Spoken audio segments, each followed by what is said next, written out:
Exodus, hoofstuk 12.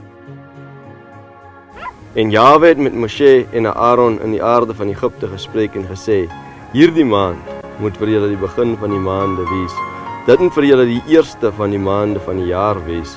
Spreek tot die hele vergadering van Israel en sê: Op die 10de van hierdie maand moet hulle elkeen 'n lam neem volgens die families, 'n lam vir 'n huisgesin.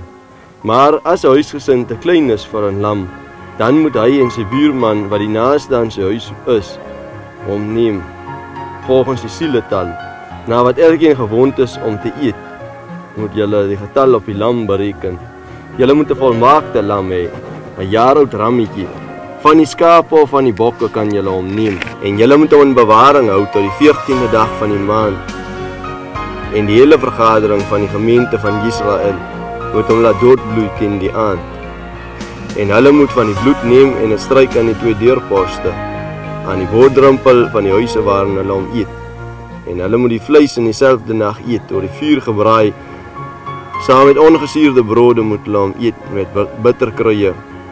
Julle moet van hom nie eet as hy rou is en as hy in watergaar gemaak is nie. Maar oor die vuur gebraai, die kop en die voetjie saam met die binnegoed. Julle mag daarvan ook niks laat oorbly tot die môre toe nie. Maar wat van hom oorbly tot die môre toe, moet julle met vuur verbrand.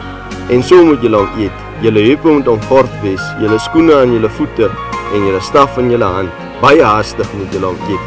Want Pesach van Jahwe is hy. Want ek sal in hierdie nag deur die aarde van Egypte trek en al die eersgeborenes van die aarde van Egypte trek, van die Adamiete sowel as die wilde wesens.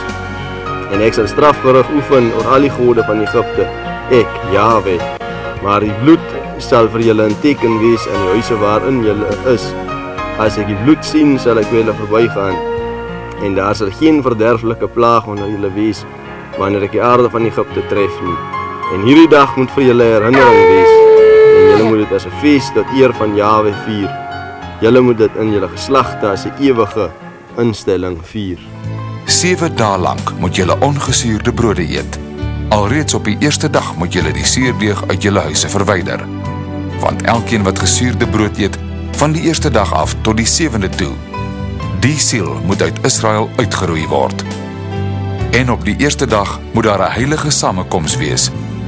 Ook op die 7de dag moet daar vir julle 'n heilige samekoms wees. Daar mag geen werk op die dag gedoen word nie. Net wat deur elkeen geëet moet word, dit alleen mag deur julle berei word. Onderhou dan die ongesuurde brode, want op daardie selfde dag het ek julle leers uit Egipte land uitgelei. Daarom moet julle hierdie dag in julle geslagte as 'n ewige insetting hou. In die eerste maand, op die 14de dag van die maand, in die aand, moet julle ongesuurde brode eet, tot op die 21ste dag van die maand, in die aand. 7 dae lank mag daar geen suurdeeg in julle huise gevind word nie, want elkeen wat iets eet met suurdeeg in, die siel moet uit die vergadering van Israel uitgeroei word, of hy al 'n vreemdeling is, of 'n kind van die land. Julle mag niks eet met suurdeeg in nie. In al julle woonplekke moet julle ongesuurde brode eet.